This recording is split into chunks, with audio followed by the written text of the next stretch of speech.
Hey there, everybody. We are in the right spot for our Cal State Northridge presentation on the Hoover Dam and the Black Canyon of the Colorado River. We'll put a couple minutes, we'll give it one more minute for folks to trickle in, and then we'll get started. It's good to see everybody. It's good to see the locals, the returners. It's always cool.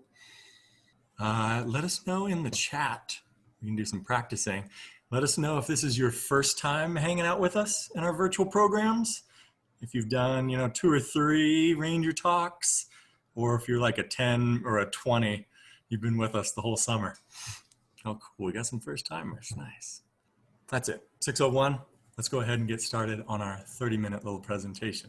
My name is Chris Whitesides. I am employed by California State University Northridge Associate Students Outdoor Adventure Program.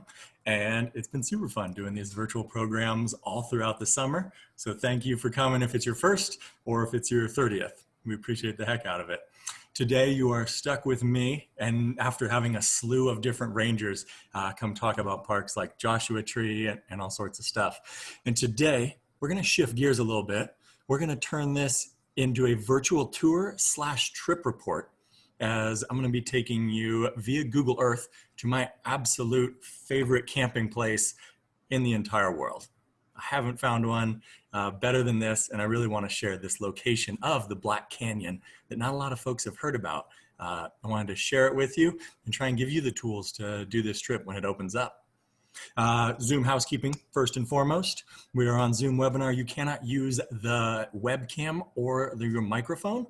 You can interact with us 2 different ways, using the chat feature on that big gray list of options below. We can get any tech questions answered on that. Otherwise, please use the Q&A feature on the bottom to populate a whole bunch of questions for me that I'll try and get to at the end of this presentation. Do try and wait on those Q&As just in case I do go over the information in rambling at you all. So we got the chat, we got the Q&A. We're joined by ASL interpreter Caitlin.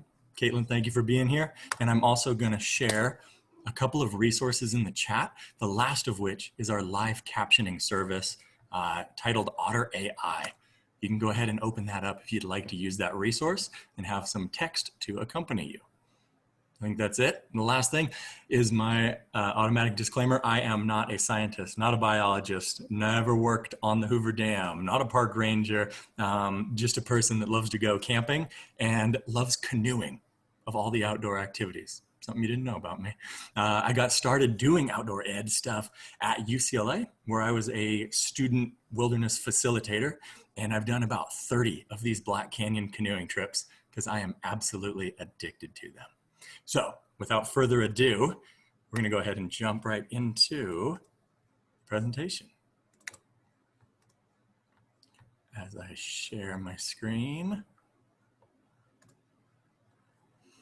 And let's get started the same place that we always start, situating ourselves with this big, broad overview of the US to find out just where the heck we're going. I've said Colorado River a couple times already. We've talked about deserts. We're going into a weird middle ground where snow falling in Wyoming is running all the way into the American Southwest, and specifically the border between Arizona and Nevada, as we follow kind of from source all the way to sea, or almost to sea, as we follow the river and the water, snowfall, rainfall from source to sea to get over there.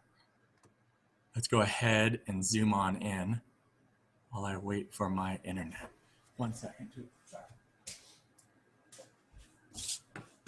Perfect. We're starting to zoom in a little bit closer to figure out just where the heck we're going as we kind of corner in on, again, the boundary line, the border between Arizona and Nevada, but we're near Utah, we're near California, and all those states have a big role to play because all those states share the same water. Water, fundamental for human life, fundamental for development, for everything that we do. Water is super important to us and to the indigenous peoples of the past. So there were hundreds and thousands of different tribes and indigenous peoples living in this entire region, all the way up again from the mountains, Rocky Mountains in Wyoming, all the way down to the Gulf of California, in Baja California in Mexico. But we're going to be following some of that snowmelt all the way down the Colorado River and really focusing in this Lake Mead region right here, right next to Vegas too. So if you're joining us from Los Angeles, you're pretty darn close. You're about 250 miles away from going on this trip yourself. Let's keep on zooming in and see just what the heck we're talking about. Lake Mead is the largest reservoir in the entire United States. And what I mean by reservoir is it's an artificial or it's a man-made lake. This is not a naturally occurring body of water. Were there ancient inland seas millions and millions of years ago? Probably. But this specific body of water is formed by one dam that's damming up the river. And you can see how massive it is. It's got so much water in it, it could flood the entire state of New York 1 inch deep, which is crazy surface water. What we're gonna be doing is we're gonna work our way up to the Hoover Dam, which is right in here, as we zoom in to the specific section of the Black Canyon. And there's another popular Black Canyon, the Black Canyon of the Gunnison, is another river you may see come up when you Google search. But this Black Canyon refers to a stretch of river, I believe it's 30 miles from the Hoover Dam right here, all the way down to like the city of Needles, further down in the desert, way down in Arizona. Today, we're gonna be canoeing on just a super easy stretch of 12 miles, starting from Willow Beach, part of the Lake Mead National Recreation Area. And we're gonna paddle up 8 miles to some hot springs and hang out. And then we're gonna finish up paddling 4 more miles all the way to the base of the Hoover Dam, or as close as we can get. The Black Canyon of the Colorado is a National Park Service national water trail, which is just one more cool designation as we learn more about national monuments, national parks, marine conservation areas. National water trails are relatively new on the scene, but a growing area of recreation for people to use in that way. Again, now that we've got our water trail map, we're gonna be going from Willow Mead. We're gonna be paddling upstream because we're feeling brave. And we're gonna go all the way again up to the Hoover Dam and stop at all these cool sites along the way. So let's go ahead and jump straight into it. Here we are at Willow Beach, which is just outside the city of Boulder, Nevada, which was kind of the hub city and was really created because of the Hoover Dam project. Thousands of men came out during the Depression to work on the dam, and that city was created kind of as a way station for them during the 5 years of construction, but it stuck. Willow Beach is probably the closest marina. It is the closest marina to the Hoover Dam, and the best place to launch your kayaks, your canoes, your whatever else you might have. Make sure you always wear your PFD, your personal flotation device, like this gentleman right here, so you can be safe when you're out on the water. Outside, the air temperature right now can be close to 100 degrees in the summer, and the water, inversely enough, hangs out around 53 degrees Fahrenheit for the entire year. And the reason why that water doesn't warm up has to do with where it's coming from. And as we get to the dam, that'll become more apparent as to why the water stays so cold. Start taking some guesses or start thinking about it as we start to paddle upstream as we jump to the next spot. Right now we've gone about 1 mile paddling upstream, which is pretty rare. There's not a lot of places in the world where you can manually paddle a craft upstream, up the river. This you can see right now in places looks pretty much like a lake. Not a lot of current going on. Right now is a nice day with not a lot of wind, and it is one of the rarer rivers that you can paddle upstream, not like the Kern or anything with white water where upstream is way out of the question. And to get to this spot thus far in this nice placid Colorado, we've been using a canoe. Let's say that for our hypothetical trip. Canoes are my preferred way of doing it because we can pack a lot of cool stuff like tents, sleeping bags, camp stoves, and you can really move around in these boats and be comfortable kind of as you're out on the water for a long day. 8 miles is a good distance of paddling with these, so comfort is kind of key. You do give up some efficiency of a canoe versus a kayak, which we'll look at next. But I also think the canoe is a cool homage to the indigenous peoples. This would have been, you know, a boat, a piece of technology that's thousands and thousands of years old. And I think it's a cool homage to the peoples that came before us. We talked about those indigenous folks that came before us. Other folks that found this area early were Spanish explorers, conquistadors. And one of the first European persons of European descent was a man named Joseph Christmas Ives, who actually took a steamboat up this river this far. He was not in the mood to kayak or canoe, so he moved his steamboat all the way up to this point, which is where he got stopped. And we're gonna come up on another, just these massive rock faces overlooking this beautiful emerald green placid water. And again, it doesn't really look like a river. The mighty Colorado, my foot, this is like a lake. This looks like Lake Mead. This looks like Castaic down in Los Angeles. And the reason behind that is because of the Hoover Dam. Once upon a time, this was a very seasonal river where the water flows changed depending on snowmelt, on rain, about 101 other factors. With the creation of a whole bunch of different dams on the Colorado River, not just the Hoover Dam, all of a sudden we have a way more stable, way more controlled water source.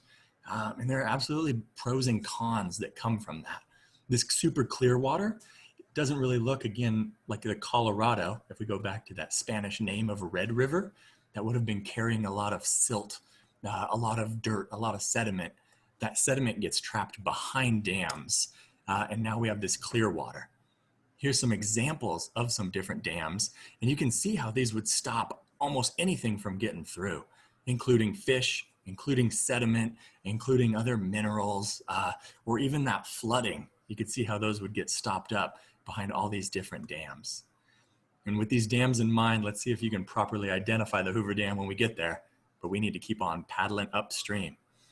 Let's go another mile to look at one more example of this lake-like river. And it's definitely not always like this. I picked the beautiful shots. I've canoed this in the rain, howling wind, tried to set up sails. My tears were filling up the boat with the rain. So there are some really good days and some really hard days in the Black Canyon. But here's just another, just gorgeous shots out here where there are other recreational boaters that aren't manual craft. You've got a lot of power boats that'll come up and follow rules and regulations. And there's also some tours you can go on pontoon boats that'll take you from Willow Beach all the way up to the dam, which we're working on our way as we go up north. This is a good example of some folks that had packed their canoe down or their kayak with all their camping equipment. We're gonna hang out here. You got a source of water to drink when it's purified. You can pack food in and really catch a tan. If you want to go swift, a little quicker than the canoe, kayaking is definitely the way to go. And here are just some different parts of a big, long kind of touring boat. Looks like a knife, way narrower to slice through the water like a torpedo. And then we didn't show the paddles from the canoe, but kayak paddles will have two blades on either side, making it a little bit more efficient and get you the most bang for your proverbial muscle buck. At this point, we're going to start to go up one of these washes. That big sandy outcropping is an area where the slot canyons have kind of eroded away and made a trail for animals to walk down, for people to walk down, but mainly for water to get down. This is an example of one of those canyons, and you can see just how stark a relief, that kind of immediate vertical relief dropping into the canyon. And in here, we've got some water that looks similar to the lake water, but we're probably a mile inland. And this is actually geothermal water. This is what a hot spring looks like if you've ever seen a natural hot spring. This is probably 102 degrees Fahrenheit. It gets a little bit hotter as you go up. But these hot springs are the result of geothermal activity in the area, which just means like magma and volcanic stuff super duper deep under the earth. That super deep magma and volcanic activity will heat up some of the groundwater As that groundwater works its way to the surface, the form that it takes is a hot spring. And I just think it's incredible that they just happen to be the perfect temperature in this area for people. Like bath water, you like bath water between 95 degrees and 102 or whatever it is. And this is just the sweet spot, which is a super big coincidence. Other ones will turn underground groundwater into steam, which will create geysers, kind of like we see in Yellowstone. But right now we only have hot springs in this area. With hot springs, they're wonderful, they're great. Some of my favorite things. These ones, and you may have just seen it in the news, every once in a while the news will bring up a story about a brain-eating amoeba. There was just a case in Florida, and they are relatively limited cases. I believe there was like 35 in the past 20 years. But I can never pronounce it. I've been doing this 30 times. I'm just gonna do my broken pronunciation. Nalgeria fowleri. Double check my pronunciation. We'll put the resource guide in there. Nalgeria fowleri is an amoeba, a single cell amoeba, not a bacteria, that lives in super duper warm fresh water, like these hot springs right here that we're looking at. Or maybe if I swing around, even hot springs right here. When people kind of play in the hot springs and kick up some of the dirt and sediment down low, that amoeba will float up, and the only way it can get into a person's system is forcefully through their nose, through their nasal cavity, if that's even a word.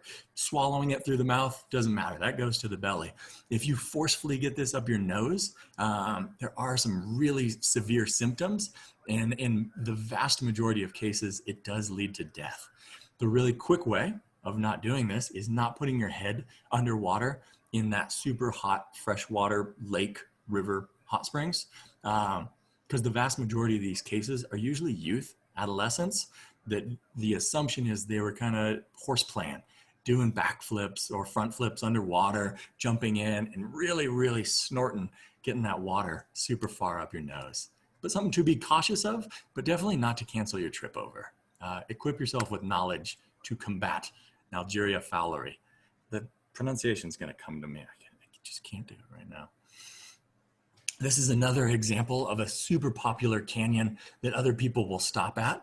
This is Gold Strike Canyon, a little bit bigger, a little bit more open in here, but also home to that same geothermal activity. Excuse me. Right here, we've got a hot spring with a whole bunch of folks hanging out in. It's probably super hot outside, and sometimes the water can feel good, and sometimes it cannot. But this slot canyon, you can actually hike all the way up to a parking lot closer to Lake Mead. So canoeing and kayaking isn't the only way to come in, but this is a relatively strenuous hike that takes some planning and preparation, and also some roped areas too to climb down if you want to get all the way to the base of the water, which I don't know if these cameras came out. The water's just around that corner. But Gold Strike, another super popular destination. Here we are almost to the end of our journey. This bridge right over here was built, originally the only way across Arizona and Nevada in this region was driving over the Hoover Dam. After 9/11 and some heightened security concerns, a bridge was constructed as a way of moving more traffic across both those states in a more efficient manner, and keeping the dam more of that tourist destination and better protected. Ringbolt Rapid, which is the name for this one, just down here, was actually a spot where there was a big old bolt in the rocks, which was used to haul up boats that were coming upstream with construction material. Again, this was white water. This was current before it was fundamentally changed by people with the construction of that Hoover Dam. Another interesting spot to see as we get closer to the dam is, so you may have been noticing some of this white staining going along the canyon walls. And if you guessed the water level, you are 100% right. For all the artificialness of this section of the Colorado River, the water level fluctuates incredibly as, you guessed it, as the dam releases water to create hydroelectric power. It has to move water through its system. So we usually have lunch on this big sandbar right here. And one time the water dropped so quickly, and I'm not sure if it's like everyone turned off their AC at one time, or people stopped ordering electricity, but the water level dropped so fast, a carp, a massive fish, got stuck. Weirdly artificial drops in these in the water level, but we helped this fish back to the river because it got stuck on dry land where fish definitely shouldn't be. With that water level rise does come a bigger current, and that water level does tend to hit in the late afternoons. And my assumption is, my hypothesis is, it is directly correlated to energy usage, whether that's of Vegas or of Los Angeles. Super far away, but definitely pulling electricity from here. Also in this entire area, if you are comfortable with it, if you kind of have the proper training and do it safely, cliff jumping is a super fun activity that we like to do. I did not take this picture because I was in it. I hate it. I can't land these very well. Too many belly flops, like my friend right here who is about to do one. But definitely always check the depth of the water. Only go with someone you know. Do practice, because these things, while they seem fun, like this young lady diving, these things can go south really fast. So do look before you leap, and think about taking part in some of the riskier activities.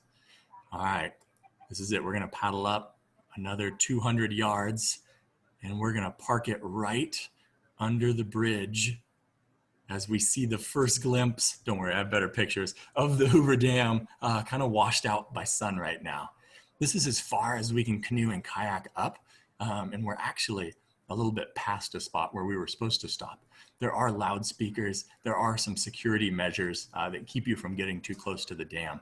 But this is a spot, if you go with a commercial outfitter, you can actually have them drive canoes and kayaks down, put in right at the dam, and then you can just float leisurely downstream instead of fighting the current and really working for it. I like the work. I like the build up to the dam. I think it's neat. But here we have some divergent tunnels. These tunnels were created, and this is a picture just to give us a little bit better scope. Before you could build a dam, you had to divert the river around the construction site. If it's wet, concrete's not going to set. So these big pipes were built to firstly divert the river so that the dam could be constructed right here. They also serve as emergency spillways now, in case we had massive rains, massive snow, and the water was going to go over the top. So right here we can see that spillway. This is the, oh crap, something's wrong, we need to let out water real fast. It goes out that big pipe. These are some divergent ones. And then also all those big old pipes in there called penstocks, which is what's actually attached to the turbines that will go on to create energy. And I got a handy little video to better explain that. But let's get that view we worked for. Let's get the view from the bridge in all its glory of the Hoover Dam. Such a cool picture. And we are, again, right up on this bridge, right up close to the side. Surreal. Again, definitely 101 different pros and cons of dams, but absolutely an engineering marvel, for good or for worse. The Hoover Dam is about 725 feet high, and it's almost built like a pyramid. It's narrow on top, and then it gets huge and thick at the bottom. It's actually 660 feet thick. Numbers don't mean anything to me. So that's 2 football fields lined up. It's that thick at the bottom because there's that much water, 700 feet of water pushing up against it. We also need that elevation to really forcefully pull water down and shoot it into the turbine. Gravity is definitely a big part. And again, we've alluded to it, but the Hoover Dam was built to provide fresh drinking water to the surrounding states, and then also to provide a more sustainable and energy source. Let's politically put it like that, to provide an energy source to places like Las Vegas, like California. A weird fact that I like is if you turn on the drinking fountain at Disneyland, SeaWorld, San Diego, Disneyland in Anaheim, you are drinking water. It didn't come from right here, but it came from the Colorado River. It came from actually downstream. So that water was in Lake Mead, which is crazy. 300, 400 miles. That's not even adding on the snowmelt factor too. But water coming from Lake Mead is what you're drinking when you're hanging out in Disneyland. Pretty surreal. And again, just the idea of human engineering. I'm going to go ahead and do a quick video after I optimize this on just how dams. To generate hydroelectric energy, you need two things: an abundant supply of water and an elevation to drop it from. Building a dam creates both. The dam creates a reservoir which stores water until it's ready to use. Water enters the generating system through a series of giant intake pipes.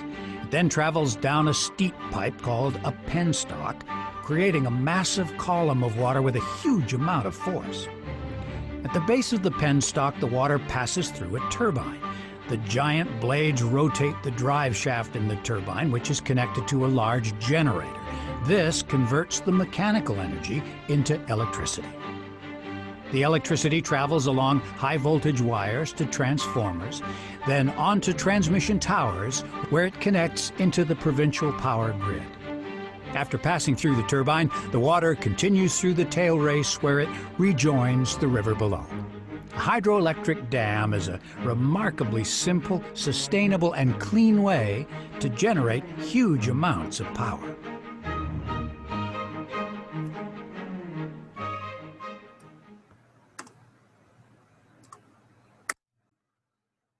All right, let's go ahead and share that screen one more time. Yeah, so I'm a visual learner, and it helped me to see those big turning turbines, and even just hearing that it's magnets somehow involved in the process kind of makes what would be a relatively abstract thing, water energy, and how that actually happens is it is kind of a simplified method in the scheme of it. America absolutely fell in love with the idea of dams in the early 1900s, and there's over 70,000 dams in the US. 70,000. 70,000. If that's anything that's 3 feet or higher, it's creating some kind of artificial embankment or some kind of artificial barrier on a river. So for good or for bad, they are deeply embedded in the American kind of system and infrastructure. Let's take another look at the Hoover Dam from where you can stand. You can absolutely go on top of the dam as a visitor. We were right here hanging out on that bridge. We just drove in 2 miles, had our car checked by some security agents, and now we drove down to the dam. And you can see this big arc that it's made in, and you can start to see that idea of width, that the back of the dam, or excuse me, the top of it, super narrow. It's just a little two-lane road with all that 666 feet of concrete going down at the base. There's actually so much in the dam that you could build a sidewalk around the equator of the earth. And I know there's a bunch of kind of myths and songs about it, but 100 people did die during the construction of the dam, but no one was buried in the concrete. And all the concrete has dried too. There's that weird myth that so much concrete is still drying. Nope, not a thing. Visitor centers, all sorts of amenities, and just really cool views for me to spin us around. Sorry if you get a little motion sick right there. Too many cool things to look at. And the final stop, and a little bit of a call to action, is the backside of the dam. And those are those big intake valves right there. But the call to action, again, earlier we saw the sides of those canyon walls in the white where the water level used to be. Here, we've got a super stark water line right here. I mean, I don't actually know how many feet that is. I can't count that, huh? But the water levels of Lake Mead have dropped drastically. That's thanks to climate change. That's thanks to different consumptive practices. That's thanks to different water rights and more people wanting to pull from this lake. The Colorado River in its kind of organic natural state actually flowed all the way to Mexico into the Gulf. Now the Colorado River has not flown, water has not flown to the Gulf in quite some time. Now it just peters out in the US. But all of a sudden there is an amazing, rich, super interesting kind of water rights conversation going around about where this water falls and who gets access to it and what happens when these levels keep on dropping, because these are just stark images of a hot summer climate and of the reality that we are running out of water. And we have things like the dam, for good or for bad. We've kind of got the tools in the situation we're in, and how are ways that we can solve some of these crises. So next time you're drinking water at Disneyland, or even taking a shower in your own home, think back to this picture, because if everyone's a little more responsible, that's a good start. All right, thanks for letting me be on my soapbox right there a little bit, topic that I am passionate about. But we just traveled 12 miles up the Black Canyon of the Colorado and culminated with the Hoover Dam. I'm right at my 30-minute mark, but if you have any questions, please feel free to throw those in the Q&A, and I'll get those for 5 minutes. Otherwise, if you got to take off, please do join us on this Thursday at noon, as we have a park ranger coming. A ranger dean is coming from Olympic National Park up in Washington, and he's got a really cool conversation to do. But thank you for joining us. If you got to take off, hope you learned something. I'll post those resources one more time in the chat so you can follow up on topics that you're interested in. And in the Q&A, you can absolutely swim in Willow Beach and all along that trail that we took. There's no lifeguards on duty. And again, the water is super duper cold. The only place you can't swim is kind of past that Ringbolt Rapid as we get closer to the dam. Good question. What type of dam is the Hoover Dam? It's an arc dam. So you saw it's kind of like that axe head. It's kind of got that curvature to it. And what type of fish live in the Colorado River is a really interesting question, because again, that seasonal river was very different. That seasonal river would have gotten warmer, would have gotten colder.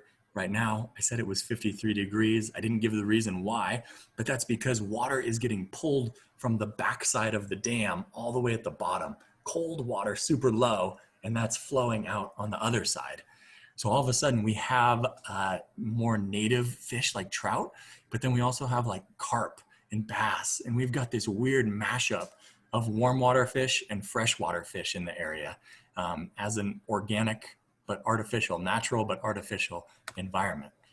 You can absolutely go fishing, and there's actually a fish hatchery right at Willow Beach too that keeps the area stocked. Other animals that you might see in the area are bighorn sheep going up and down the sides of the mountains. They're wonderful climbers. You may run into some rattlesnakes, some scorpions, so look where you're putting your feet. Bald eagles, there's definitely one bald eagle that I love to hang out with over there. There's also osprey, which are really cool birds of prey, the fastest bird in the world. An osprey is not the fastest bird in the world. Someone call me out on that. There are peregrine falcons in the area that are the fastest bird, and there's also some osprey, which are big like eagles, not fast like peregrine falcons.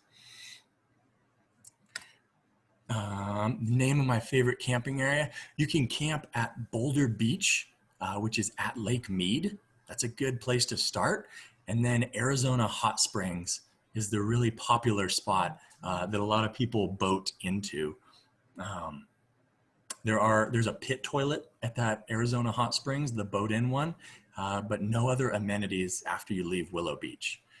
The best time to visit, my favorite time to go, is in the winter.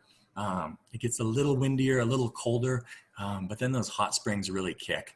For whatever reason, over Thanksgiving, I've seen the lowest water levels and the lowest release levels of the dam, which makes for the easiest paddling.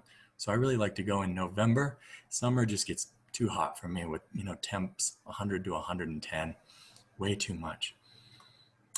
Follow-up question on the amoeba. Again, the CDC, Center for Disease Control, has a bunch of stats and research out on the amoeba. The mortality rate is high if you contract it, but the rate of that it's contracted is relatively low. Again, about 35 people over the past 20 years. So not very common. And again, a lot of youth, a lot of adolescents, as it is really preventable. Yeah, people can pull up and camp all along the way. You definitely don't have to just go to that Arizona Hot Springs location.